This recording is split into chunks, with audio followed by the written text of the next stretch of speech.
Salam, selamat pagi saudara-saudara terkasih di dalam Tuhan Yesus Kristus. Bertemu kembali dengan saya Sintua Roni DP Siagian dalam Renungan Pagi HKBP Pejuang Resort Palmarum Bekasi, Selasa 30 September 2025. Saudaraku, sebelum kita beraktivitas di sepanjang hari ini, mari kita terlebih dahulu membaca dan merenungkan firman Tuhan, karena melalui firman-Nya kita akan semakin bertumbuh dan semakin mengenal Kristus sebagai Tuhan dan Juru Selamat kita. Mari kita persiapkan hati pikiran kita berdoa. Bapa, biarlah Engkau memberikan pengertian kepada kami akan maksud firman-Mu yang sebentar kami baca dan renungkan. Roh yang kudus yang senantiasa mengajari kami. Di dalam Yesus Kristus Tuhan dan Juru Selamat kami mengucap syukur dan berdoa. Amin. Firman Tuhan yang akan kita renungkan di pagi hari ini terambil dari Yosua pasalnya yang ketiga, ayatnya yang kelima, dikatakan di sana. Berkatalah Yosua kepada bangsa itu, kuduskanlah dirimu, sebab besok Tuhan akan melakukan perbuatan yang ajaib di antara kamu. Saudaraku, memang banyak orang yang berusaha hidup di dalam kesalehan, menghindari pikiran perbuatan yang tidak Tuhan kehendaki ketika dia merindukan sesuatu. Ketika dia bergumul untuk sesuatu yang dia inginkan, naik jabatan, naik pangkat, diterima bekerja, anak diterima di perguruan tinggi negeri, diterima di sekolah favorit, atau berdoa buat anak-anak untuk pekerjaannya, untuk jodohnya dan lain sebagainya, apa yang kita harapkan, maka kita mencoba berusaha untuk hidup saleh, hidup kudus. Dan itu baik sekali saudaraku. Itu sangat mulia. Namun saudaraku, sesungguhnya hidup kudus adalah kehidupan menjadi keharusan bagi orang-orang yang sudah menerima Yesus Kristus sebagai Tuhan dan Juru Selamatnya. Jadi kekudusan itu saudaraku bukanlah sesuatu yang bisa diusahakan dengan pekerjaan, tenaga, pikiran, dan usaha yang dari dalam diri kita semata-mata. Tetapi kekudusan itu dikaruniakan oleh Tuhan melalui Roh-Nya yang kudus. Oleh karena itu saudaraku, apabila kita ingin senantiasa hidup di dalam kekudusan, kita harus menerima Roh Kudus untuk menguasai pikiran kita, hati pikiran kita, mengajar-ajari kita untuk bertumbuh. Sama seperti pohon saudaraku yang berakar di dalam firman Tuhan, kuat, kemudian bertumbuh besar akan pengenalan Kristus.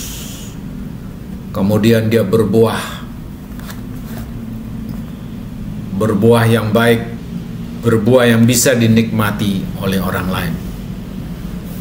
Seperti di dalam Galatia pasal yang kelima, ayatnya yang ke-22, bahwa buah roh ialah kasih, sukacita, damai sejahtera, kesabaran, kemurahan, kebaikan, kesetiaan, kelemahan, lembutan, penguasaan diri. Dan Roh Kudus akan senantiasa mengajari kita untuk hidup di dalam kekudusan.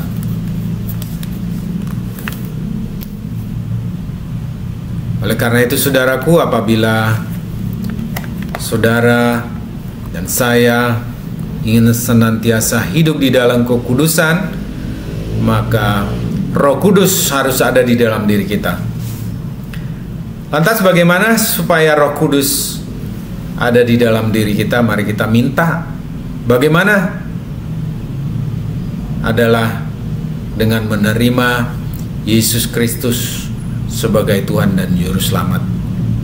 Karena ketika kita menerima Yesus Kristus sebagai Tuhan dan Juru Selamat, maka Roh Kudus juga akan diberikan untuk mengajar-ajari kita untuk bertumbuh semakin baik, semakin bijaksana, semakin saleh, dan semakin kudus. Terutama ketika kita menerima Yesus Kristus dan menerima Roh Kudus, maka keselamatan menjadi milik kita, sorga kekekalan akan menjadi milik kita. Namun sebaliknya, ketika kita tidak memiliki Tuhan Yesus dan Roh Kudus, maka kita tidak memiliki penyelamat. Artinya kita ada di dalam kematian kekal, di neraka kekal. Oleh karena itu, saudaraku, terimalah Yesus Tuhan dan Juru Selamatmu, dan Roh Kudus akan memberikan pengertian pengajaran untuk senantiasa hidup di dalam kekudusan, dan kita akan menerima berkat-berkat Tuhan yang telah Tuhan sediakan, perbuatan-perbuatannya yang ajaib akan kita rasakan. Bukan hanya berkat, atau bukan semata-mata berkat materi, saudaraku, tetapi berkat keselamatan yang paling utama dan berkat pemeliharaan Tuhan di dalam kehidupan kita, karena Dia bukan saja menyelamatkan tetapi memelihara hidup kita. Ada sukacita senantiasa di dalam diri kita. Demikian, saudaraku, berbahagialah kita yang sudah menerima Yesus Kristus sebagai Tuhan dan Juru Selamat kita, dan kita yang membaca dan merenungkan firman Tuhan dan melakukannya di dalam kehidupan kita. Amin. Mari kita berdoa. Terima kasih Bapa buat keselamatan yang sudah Tuhan anugerahkan kepada kami melalui Yesus Kristus, Tuhan dan Juru Selamat kami, sehingga kami menjadi pewaris kerajaan-Mu. Dan dengan demikian Roh-Mu yang kudus juga Engkau karuniakan kepada kami untuk mengajari kami senantiasa hidup di dalam kekudusan, dan bertumbuh pengenalan kami akan Engkau, dan berbuah buah yang baik yang bisa dinikmati menjadi berkat bagi orang lain. Terima kasih Bapa. Pada kesempatan pagi hari ini kami berdoa buat saudara kami yang bimbang akan keselamatannya, biarlah mereka boleh menerima Engkau sebagai Tuhan dan Juru Selamat mereka. Saudara-saudara kami yang sakit, biarlah Tuhan menyembuhkan. Saudara-saudara kami yang hidup di dalam kesulitan, Engkau berikan jalan keluar. Yang ada di dalam penderitaan, Tuhan berikan kelegaan kepada mereka. Dan saudara-saudara kami yang bergumul untuk sesuatu, Tuhan yang menjawab pergumulan mereka. Terima kasih Bapa. Terpujilah Engkau Bapa, di dalam Yesus Kristus Tuhan dan Juru Selamat kami mengucap syukur dan berdoa. Amin. Demikian firman Tuhan, saudaraku, renungan kita di pagi hari ini. Selamat beraktivitas. Tuhan Yesus memberkati kita semuanya. Horas.